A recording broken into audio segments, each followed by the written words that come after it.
துன்பத்தில் நல் துணையவரே என்றென்றும் ஜீவிக்கிறார்.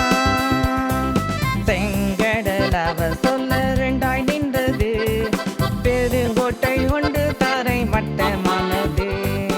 அவர் சொல்ல குருடனின் கண் திறந்தது, அவர் தொட குஷ்டரோகி சுத்தமாயினார்.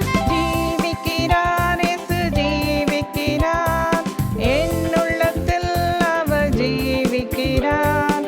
துன்பத்தில் நல் துணையவரே என்றென்றும் ஜீவிக்கிறார்.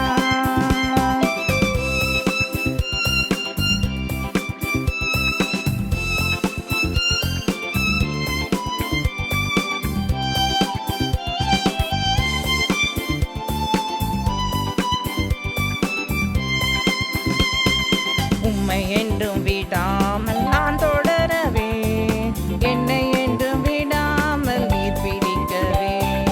நான் மரிக்கும் நேரத்தில் பரலோகத்தில் உம் வீட்டை காட்டும் நல்லமை பாரே. ஜீவிக்கிறார், இயேசு ஜீவிக்கிறார், என்னுள்ளத்தில் அவர் ஜீவிக்கிறார். துன்பத்தில்